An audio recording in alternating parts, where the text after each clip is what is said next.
Hey, what's good? When this is at Under 80 in the clutch, I want to talk about a playoff game that it's answering a lot of questions and on narratives and on like who's really a top star, who's not, and like all these debates going on around these shows and everything like that. And the series I want to talk about is the Detroit Pistons and the Cleveland Cavaliers. As last night, the Detroit Pistons have beaten the Cleveland Cavaliers 107-97, leading Detroit to a 2-0 series lead right now. And this just sums up like basically like a couple players' careers in big time moments, and I want to focus on today on Cade Cunningham and James Harden for the Detroit Pistons and Cleveland Cavaliers respectively. And for Cade Cunningham, he's been showing, especially this past playoff series between the Orlando Magic and then now with the Cleveland Cavaliers, that he is a true superstar. That once he got his feet wet on the playoffs, especially from last year when they had like a dogfight between the Pistons and the Knicks, two physical teams, which the way things are looking, they might have a chance for redemption in the next round if they keep things going with this momentum.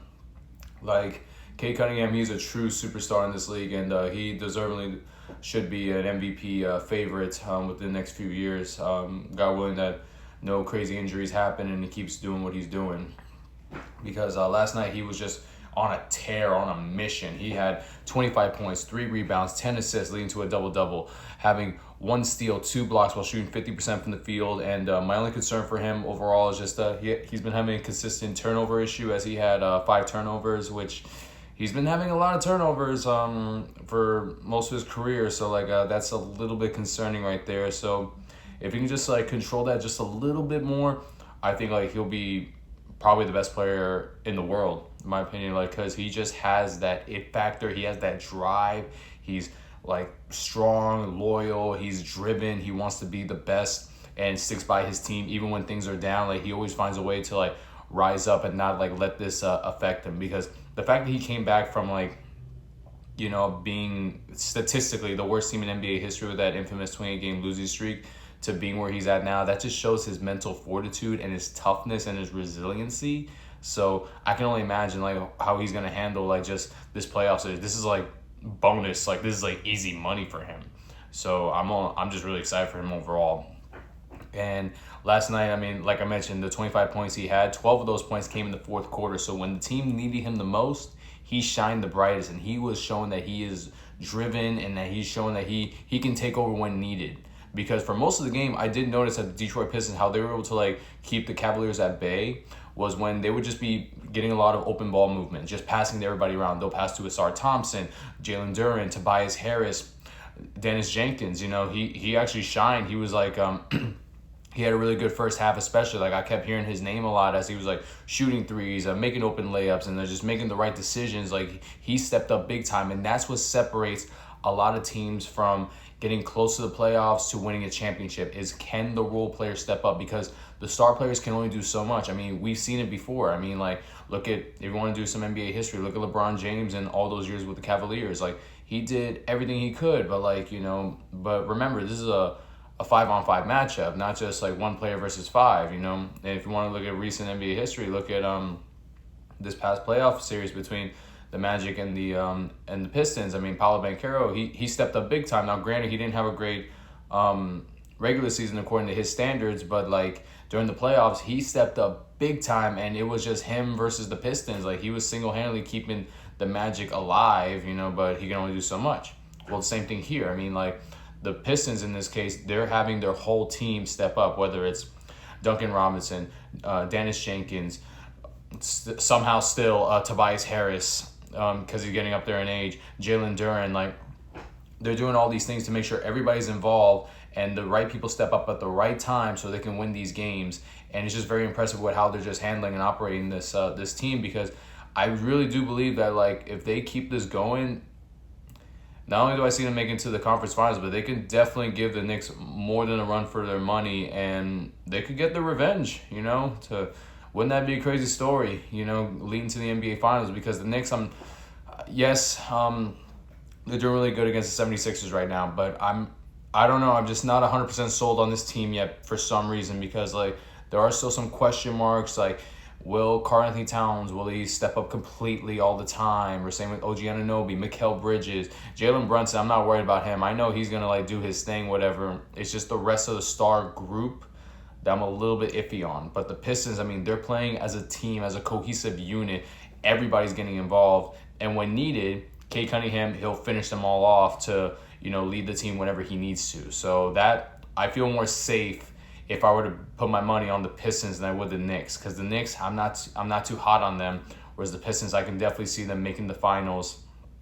Now, I'll admit, I mean, OKC is still the team to beat. I mean, most likely they're gonna be the repeat champions, But looking at the Eastern Conference, I have a strong feeling the Pistons, with the way things are looking right now, that they'll represent the East in the NBA Finals. So, but enough with the Detroit Pistons. I want to talk about the Cleveland Cavaliers here. And a player I want to talk about particularly is James Harden, as he didn't have a really so good game, as he had 10 points, 6 rebounds, 3 assists, 1 steal, 0 blocks, while shooting a horrendous 23% from the field, 3 of 13 field goal wise, and having 4 turnovers. And when looking at this, I mean, like, I don't want to say I'm surprised. We kind of expect this from him, especially come playoff time. Like, he'll do really well in the regular season. He'll step up and he'll do really good. He'll, even at his age, like, they'll show, oh my God, he's still got it. Look at him. And then I've been seeing a lot. Like, I'm a Miami Heat fan. I've been seeing a lot of debates on whether, like, he is a third grade shooting guard. Is he better than Dwyane Wade and this and that? But like let's be real. I mean, like, Dwyane Wade, I mean, like, sure, he may not have the individual accolades like James Harden. Like, James Harden, he has a regular season MVP over Dwyane Wade, but it's been repeated time and time again that Dwyane Wade, especially come playoff time, he has stepped up big time. Dwyane Wade has 3 championships, to whereas James Harden has 0 championships, and Dwyane Wade has stepped up big time, especially in the 2006 finals. And in the 2011 finals, when LeBron had his collapse, Dwyane Wade, he performed really well. I mean, had the Heat won the NBA Finals that year, I mean, Dwyane Wade would have most likely won Finals MVP. So, and the thing was that, like, his knees gave out, but he still performed really well till the end of his career, like, given his injury history. Whereas James Harden, he just straight up flatline chokes and just commits so many turnovers and, like, disappears when the team needs him the most. And last night was another example of that. So anytime I hear, like, oh, James Harden, Dwyane Wade, I'm like, I don't think so. Yes, James Harden, he's a great individual player. Like, yes, he has the MVP over Dwyane Wade. I will give him that. Dwyane Wade, he had an argument for his own MVP season, but I don't really use, like, MVPs or Defensive Player of the Years. I don't use those awards for or against players, because it is media driven, and there are a lot of times where, like, the media will give, like, an MVP award or a Defensive Player of the Year award to a certain player when he doesn't really deserve it, or the stats say, like, this player deserves it otherwise. It's really a popularity contest, for the media. So that's why I don't use that as a determining factor for or against him. I can make the same argument, like, Michael Jordan, he should have had more MVPs. Kobe Bryant, like, for sure. I mean, the fact he only had 1 in his career, rest in peace, like, that's atrocious. I mean, there should have been multiple times where Kobe Bryant should have won multiple MVPs, especially what he was doing for the LA Lakers, and same with LeBron. Like, I believe he should have more than 4 MVPs, but I don't hold that against any players, because it's too media driven. And you can make an argument this year, like, most likely I believe Shai Gilgeous-Alexander is going to win the MVP, but I can make the same argument for Nikola Jokic, Victor Wembanyama, Cade Cunningham, or even Luka Doncic. I can make an argument for each of those 4 guys, but they want to give it to Shai. Nothing against him. I think he's a great player, but I believe somebody else deserves it for other reasons.